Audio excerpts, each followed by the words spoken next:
Luísa Vilela para participar do N2 conosco. Oi, Elô, boa tarde para você. Me ouve?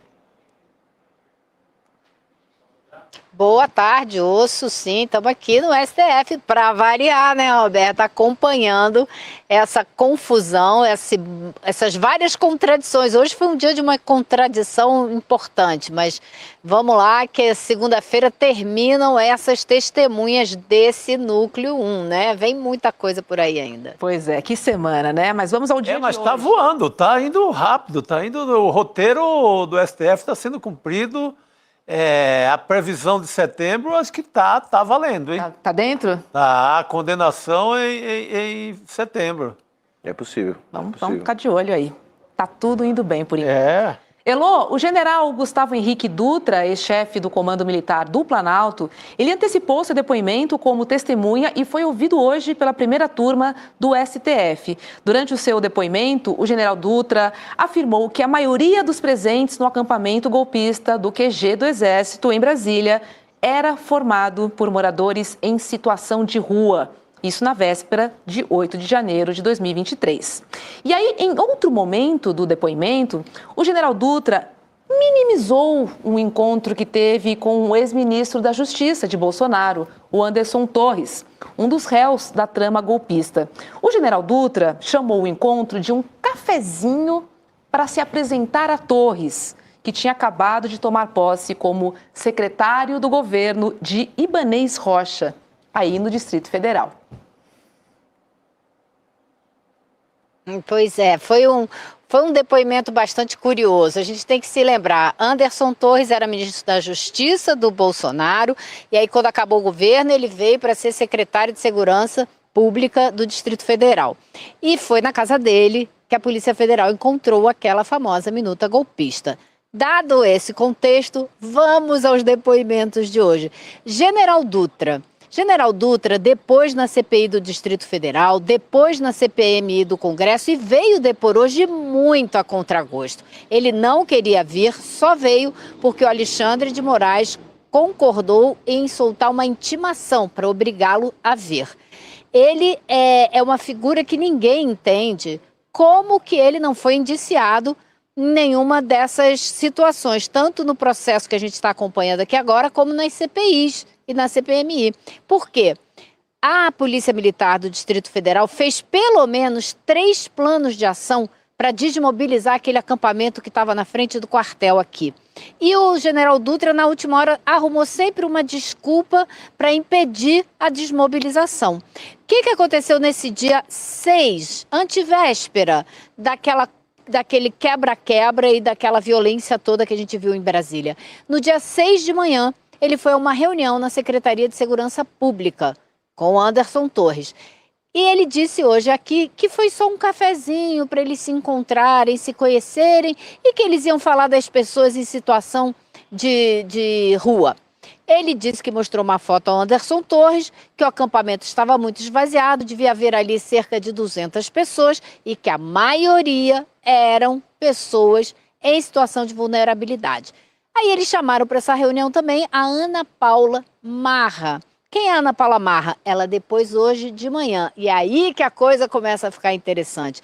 Ana Paula Marra era secretária de Desenvolvimento Social aqui do DF. Ela foi chamada para essa reunião porque justamente queriam que ela lidasse com a população em situação de rua. Porém, a Ana Paula disse que ela foi convocada de emergência para essa reunião às 8h30 da noite da véspera da reunião. E disse ainda: eu tenho o e-mail se quiserem o print.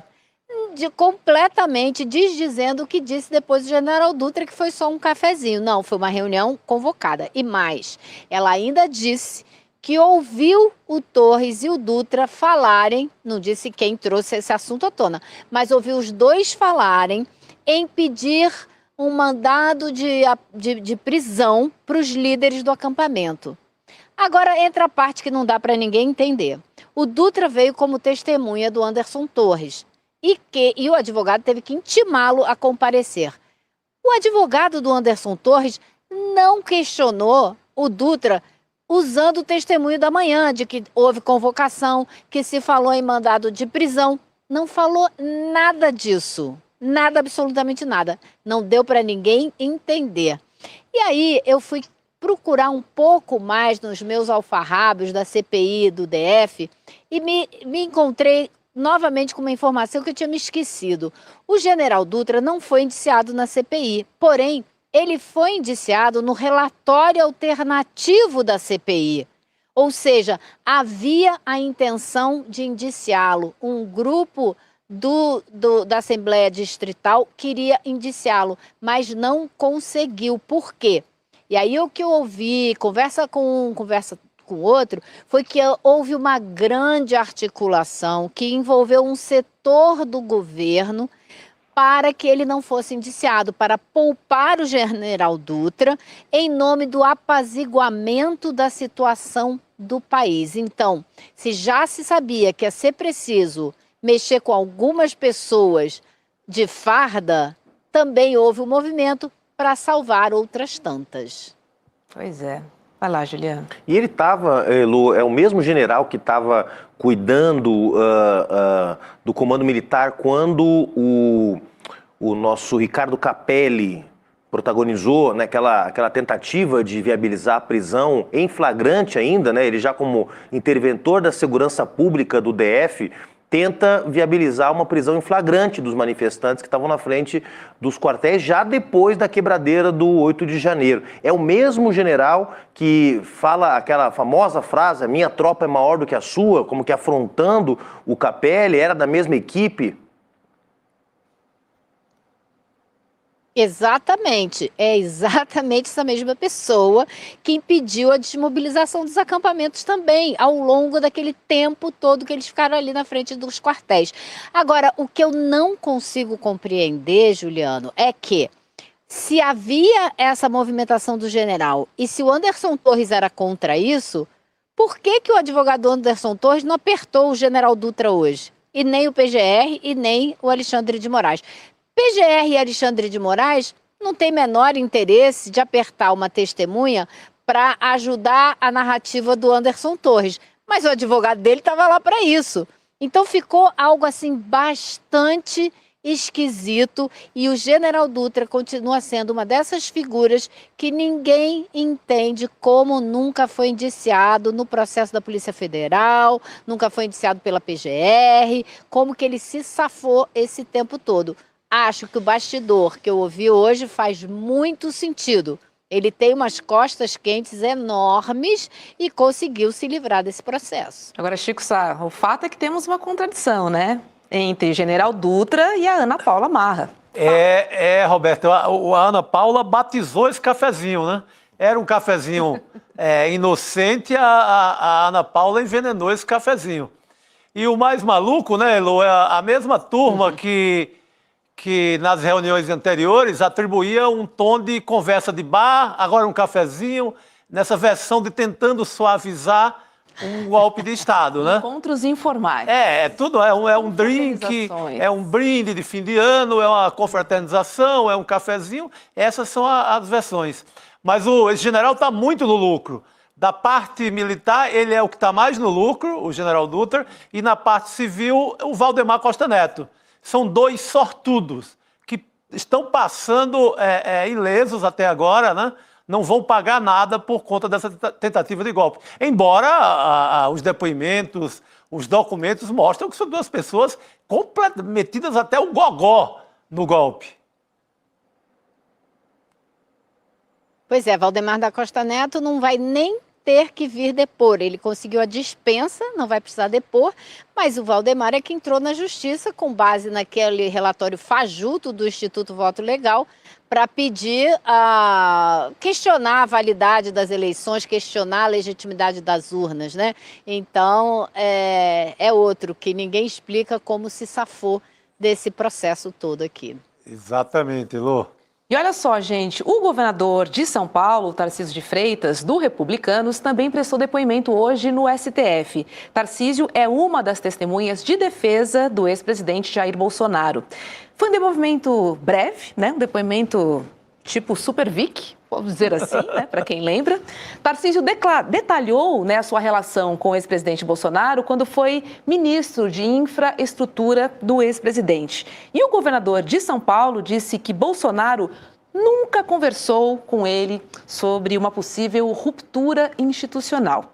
Vamos dar uma olhadinha no que ele disse. A gente tem as aspas aqui, ó. Jamais tive conhecimento de intenções golpistas, nunca. Assim como nunca tinha acontecido no meu período de ministério. Nesse período em que estive com o presidente nessa reta final, nas visitas que eu fiz, ele jamais tocou nesse assunto e não mencionou qualquer tipo de ruptura. Encontrei um presidente triste, resignado. Heloísa Vilela, fecha aspas aqui, governador de São Paulo, moderado Tarcísio de Freitas. Pois é, agora, Roberto, o fato dele dizer que o Bolsonaro nunca discutiu com ele uma possibilidade de ruptura não quer dizer absolutamente nada. O fato de Tarcísio de Freitas não fazer parte do núcleo duro que dirigiu essa tentativa de golpe não quer dizer que não houve tentativa de golpe. Então isso não prova absolutamente nada. Ele é mais uma das testemunhas que vem aqui para atestar sobre o caráter da pessoa que está sendo acusada, sobre a relação que tinha com essa pessoa, mas fato é que não estava ali na reunião com Almir Garnier, com Braga Neto, com nenhuma dos representantes das forças, com o ministro da Defesa. Então ele não pode realmente testemunhar, ele não estava em contato com os kids pretos. O que ele fez hoje aqui de manhã foi uma tentativa, mais do que uma tentativa, foi um depoimento muito esperto. Ele não se excedeu nas palavras, ele não falou demais cada vez que respondeu, mas fez questão, em cada resposta, de dar um recadinho para o Bolsonaro de como ele é fiel, de como ele está do lado do Bolsonaro, defendeu o governo Bolsonaro, disse que quando foi eleito veio conversar várias vezes com o Bolsonaro para se aconselhar na montagem do governo, ou seja, fez todos os salamaleques e rapapés que poderia fazer para o Bolsonaro. E ainda contou uma história da carochinha, dizendo que o governo Bolsonaro deixou as contas em dia sem déficit fiscal, claro, porque empurrou o que tinha de dívida com precatórios, por exemplo, para frente, para o colo do governo Lula, e o Haddad é que teve que se virar com isso agora, e também antecipou receita, dividendos da Petrobras, dividendos do Banco do Brasil. Então, assim, veio fazer uma historinha bonitinha para exaltar o chefe e não perder o apoio do Bolsonaro para uma futura candidatura para presidente, É isso que ele tá querendo, mostrar que é fiel e continua fiel ao chefe. Jogou para a base, né? Pagou um pedágio, na verdade. Sim. O que ele fez hoje foi pagar um pedágio, porque, claro, as indefinições na direita bolsonarista estão ainda muito grandes. Bolsonaro pode ser condenado, já está inelegível e pode ser condenado nos próximos 3, 4 meses, pode iniciar um cumprimento de pena ainda esse ano, em dezembro, talvez começo do ano que vem. Eduardo Bolsonaro, com um inquérito aberto agora também pela conspiração que está armando desde os Estados Unidos contra o governo brasileiro, contra as instituições brasileiras.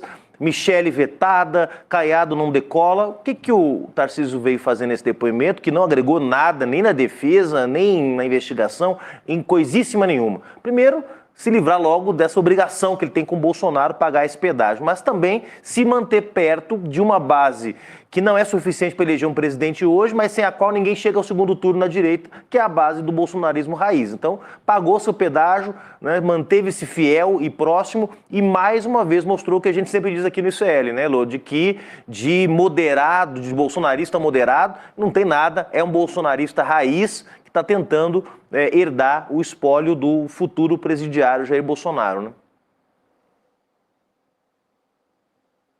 Exatamente isso. E Ciro Nogueira também seguiu na mesma linha, Veio aqui para não acrescentar nada e fazer elogios. Então, se agora o depoimento... Você vê como ele não acrescentou absolutamente nada. O depoimento dele teve 7 minutos, gente. Isso foi tudo. 7 minutos de Tarcísio de Freitas, mais nada. 7 minutos é a conta do mentiroso, O 7 é clássico número do mentiroso. Mas ele cumpriu tabela, fez ali fez a lição de casa direitinho. Ele é um dependente ele é um dependente do Bolsonaro. Até mesmo numa candidatura para reeleição em São Paulo, sem o voto bolsonarista, complica um pouco. Pode até se eleger, mas complica. Se tentar um voo maior de candidato à presidência, ele precisa 100% dos votos do bolsonarismo. Ele é dependente total desse voto, desse tipo de voto, desse voto da extrema-direita. Então, ele vai fazer isso até o fim.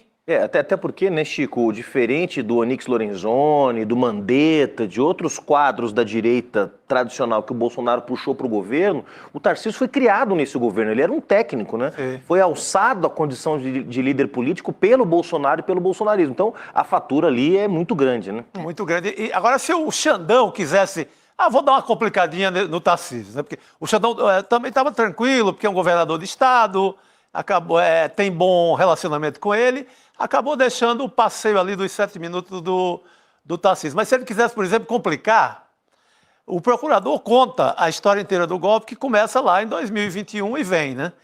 Digamos que o Alexandre de Moraes diz, vou pelo menos esquentar aqui esse debate e dar uma complicadinha para ele. Ele diria, por exemplo, o que o senhor estava fazendo numa live de 21 de agosto de 2021, na qual o atual governador de São Paulo assiste, testemunha o senhor já desconfiando das urnas e já nessa mesma trama que dá na tentativa de golpe. Poderia ter feito pelo menos essa pergunta, só para ele dar uma... para não ficar tão fácil, né? Porque foi um passeio. Mas o Xandão poupou e deixou correr isso aí. Eu acho, Chico, quando eu fico olhando, né, esses depoimentos, tem uma coisa muito clara aqui, que é a seguinte: quando é testemunha da defesa, e a testemunha aparentemente está falando a verdade, não tem nenhuma outra contradição importante para ser colocada diante dela, o procurador-geral e o Alexandre de Moraes, eles deixam passar, porque não interessa para eles, né? Eles não interessa ficar tendo problema com testemunha. O que eles querem é provar a culpabilidade, eles não, né? O procurador-geral, a culpabilidade dos réus e não o envolvimento de testemunha. Testemunha que não faz parte do inquérito, que não foi indiciada, não interessa para eles. Agora, o trabalho, neste momento, é dos advogados de defesa, para tirar dessas testemunhas o que elas precisam dizer para defender o cliente deles. E se elas não tiraram o suficiente, não é o procurador, nem o juiz que vai se preocupar em tirar mais informação para defender o réu, né? Isso é problema da defesa. Então, acho que isso foi um pouco o que a gente viu hoje, por exemplo, com o general Dutra. Acho que o advogado Anderson Torres talvez pudesse se beneficiar um pouco mais da presença dele aqui e não partiu para cima para arrancar as informações que precisava. Exatamente. Pensando um pouco nesse depoimento do governador Tarcísio de Freitas, porque ele dizer que nunca ouviu falar em ruptura, significa o quê? Significa que ele não era um homem de confiança do Jair Bolsonaro, então? Por isso que ele estava fora da rodinha? É isso? Tá dando um monte de general Heleno, que tá esvaziando a sua própria importância, dizendo que eu era um João Ninguém ali, eu não valia nada, ninguém falava comigo, então não estava no golpe. Agora, se eu fosse o Xandão, teria perguntado para o general Dutra se nesse cafezinho o Anderson Torres avisou que estava indo viajar, porque foi viajar no final de semana do golpe, né? Exato. E se perguntou para o general Dutra quais eram as providências de segurança que ele estava tomando, sabendo, porque já sabia que haveria uma manifestação no domingo, né? Então, assim, daria uma apertadinha no nosso amigo general Dutra aí para que ele pudesse também esclarecer, né, outras informações que até agora não vieram à tona, né, sobre a combinação que aconteceu entre o secretário de Segurança, então o secretário de Segurança Anderson Gomes, comando militar, comando da Polícia Militar de Brasília, né, para poder deixar a coisa correr solta no domingo. 2 dias depois dessa reunião, 2 dias depois desse cafezinho, estava lá a quebradeira e a tentativa do golpe de Estado,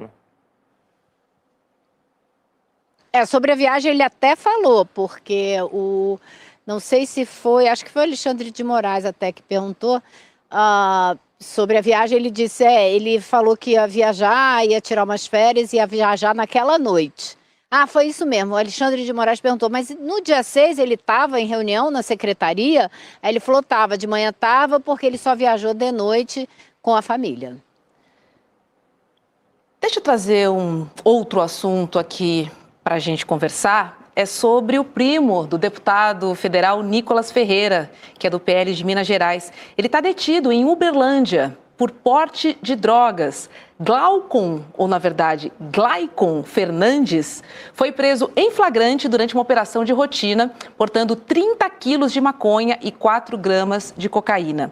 Glaicon é filho de Enéas Fernandes, que foi candidato à prefeitura de Nova Serrana, que fica no interior de Minas Gerais. Isso em 2004, mas não conseguiu se eleger. Nicolas Ferreira chegou a destinar R$1,5 milhão de reais entre abril e junho de 2024 para a região onde fica situada a cidade de Nova Serrana. De acordo com o portal da Transparência da Câmara, esse é o 4º maior valor destinado pelo deputado a uma cidade mineira. As emendas foram repassadas à região logo após a oficialização da candidatura de Enéas. Interessante, né? A gente mexendo nessa história toda, né? Nessa operação, nesse flagrante, na verdade, vai puxando esse fio e tem emenda, né, Elô? Tem grana. Tem emenda e tem bastante dinheiro, né? Porque você falou aí o volume. E acho que agora essa é a grande linha de investigação. Qual é o envolvimento mesmo do deputado Nicolas Ferreira com essa ala da família? É tio mesmo, não é tio por afinidade, é o parente dele e o filho desse tio, o primo dele, envolvido com tráfico de drogas. Nicolas Ferreira, que é um grande crítico do problema das drogas, né? É o grande defensor da moralidade, da família, e acho que vai ser complicado para ele. Óbvio que a gente não pode inferir diretamente que ele, Nicolas, esteja envolvido com os problemas ilegais do primo. Mas ele está financiando a campanha do pai desse rapaz que está envolvido com o tráfico de drogas. Então é muito complicado. Aliás, o Nicolas não está numa boa semana. Eu espero que essa semana se estenda por alguns meses, porque ele também andou defendendo o fim de visto com base na investigação, na espionagem das mídias sociais das pessoas lá nos Estados Unidos, e teve que se explicar muito na internet. Ele foi muito criticado. E agora vem mais essa história do primo. Então a maré não está boa, mas eu espero que ela continue assim por muito tempo, porque essa é uma figura da extrema-direita raiz que precisa ser desmascarada. Elô, eu fico imaginando se fosse um primo de alguém representativo da esquerda ou do governo Lula, o vídeo que esse deputado de Minas, que o Nicolas já teria gravado a essa altura. Sem querer entrar no lado moralista, é sempre delicado essa discussão, mas sabe por que ela é notícia e notícia para valer? Porque esse próprio rapaz, Glaicon. Ele, o Kleber Lourenço e a Letícia Sansão, agora acabaram de subir uma matéria no ICL, no portal do ICL Notícias, mostrando que esse rapaz era um defensor, assim, ferrenho, radical, de mais repressão a entorpecentes, a endurecimento da política contra drogas, assim, de uma forma raivosa. Ele falou, vocês estão querendo... Olha a matéria aí, primo de Nicolas preso com 30 anos, defendia repressão às drogas nas redes. Ele era, assim, um militante, porrada nesses maconheiros, era por aí. Aí é pego com quantidade que caracteriza tráfico. É mais uma grande farsa, né, da extrema-direita. Sempre tem uma pitada, nesse caso não é uma pitada, é uma cachoeira de hipocrisia, não é? Sempre bate na hipocrisia. É esse tipo de gente que fica defendendo família, seus maconheiros, por aí, fica sempre nesse tom de discurso moralista. Bandido na cadeia. Bandido na cadeia, tem que prender mesmo, não pode dar moleza. É esse tipo de gente. Por isso que isso é notícia. Por isso que a gente está comentando aqui. É pior do que isso, é bandido bom, é bandido morto, eles adoram defender, né? Exatamente. Agora está lá na cadeia de Uberlândia, quero ver ele manter esse discurso dele, contra ele mesmo. Agora é impressionante, né? Como primo e cocaína dá problema com a direita em Minas Gerais. Já teve o primo do Aécio, que foi pego na gravação, o Aécio falando na gravação que tinha que matar o primo. A Elô lembrou aí, ó. No áudio, na gravação, o Aécio chega a propor a morte. Vamos matar, assassinar, né? Tem que ser um que a gente possa matar depois. E o avião de cocaína do Perrella, né? Senador de Minas Gerais. Bem lembrado, meu cara. Quer dizer, bem lembrado. É impressionante. Primo e cocaína na direita de Minas Gerais é uma coisa recorrente, né? Que loucura. Vamos ficar de olho nessa história. Vamos ver como é que fica o discurso agora, né? Muita hipocrisia, né? Imagina o carnaval dessas... Até tem um cronista de Salvador, o Franciel Cruz, e ele fez um belo texto hoje, que é... Vamos imaginar um vídeo do Nicolas Ferreira com esse assunto. Ele iria associar o dinheiro das emendas à compra da maconha. Então, o dinheiro das emendas compraria. Isso no pensamento. O pensamento que reina nos vídeos do Nicolas Ferreira, a maneira que ele falou do PIX, a maneira que ele falou de outros assuntos do governo, daria INSS, daria um vídeo do Nicolas sobre esse assunto, daria um vídeo em que ele associaria a grana, os recursos das emendas para o tio, à compra da maconha. Isso seria um vídeo perfeito à moda Nicolas Ferreira. Espero que ninguém faça, porque seria um vídeo mentiroso, mas é por aí. Tá certo, gente. Vamos acompanhar essa história. Mas que ele merecia, né? Merece tomar do mesmo veneno. Merecia, e lembrando sempre Chico deu uma ideia, hein? Que não foi no avião do Lula, não foi no avião do Temer, não foi no avião do Fernando Henrique que se encontrou 39 quilos de cocaína. Então, assim, tudo que tem a ver com cocaína na política brasileira nos últimos anos está associado, até derrubei aqui o computador da Roberta, está associado ao bolsonarismo. Né? E eles ficam enchendo a boca para dizer que a esquerda defende isso, defende aquilo. Todo o esquema de tráfico que apareceu vinculado a político nos últimos anos, curiosamente envolvendo bolsonaristas. Vamos fazer uma compilação. Isso dá para fazer, Chico, uma compilação bem lembrado, desses episódios, porque não são poucos os episódios em que esses caras estão metidos com coisa errada. Heloísa Vilela, sextou, querida. Bom descanso, que a semana foi cheia, mas segunda-feira tem mais. Beijo. Obrigada. Olha, a semana foi cheia com 51 testemunhas ouvidas. Uau. Eu sentei aqui para ouvir 51 testemunhas. Nossa. Só falta uma desse primeiro núcleo que acontecerá na segunda-feira, que é o senador Rogério Marinho. Promete. Muito bom. A Elô está contando toda essa história. Só ela está contando essa história. É verdade. Testemunha ali dos bastidores. Você tem os bastidores do golpe, finalmente. Entrei hoje nos portais da grande imprensa antes de vir para cá e não tinha nada nos principais portais de notícia do Brasil. É o ICL que está contando essa história. Parabéns, Elô. Elô, são muitos jornalistas ou muito poucos jornalistas que estão acompanhando aí em Brasília, hein? Só para entender o que está acontecendo aí, porque a repercussão é zero. Eu conversei outro dia com o pessoal aqui da assessoria de imprensa do STF. Eles me falaram que eles têm todo dia uma lista de mais de 100 jornalistas inscritos para acompanhar os depoimentos.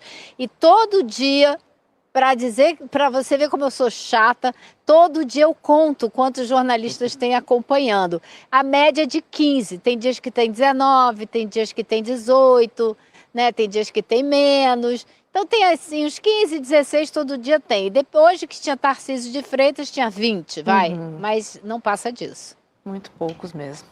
E o que Pena, publicam... Né? Estão vendo a história sendo escrita. Estão indo lá, os repórteres são, né? Eles são pautados, vão lá, cumprindo duramente a sua missão de trabalho. Mas os seus chefes... os editores. Os donos desses veículos não estão publicando nada. Elô, agora sim, vai descansar, querida. Né? Bom fim de semana para você. Beijo. Ok, pessoal. Bom fim de semana para vocês também. Tchau, tchau. Boa noite, querida. Tchau.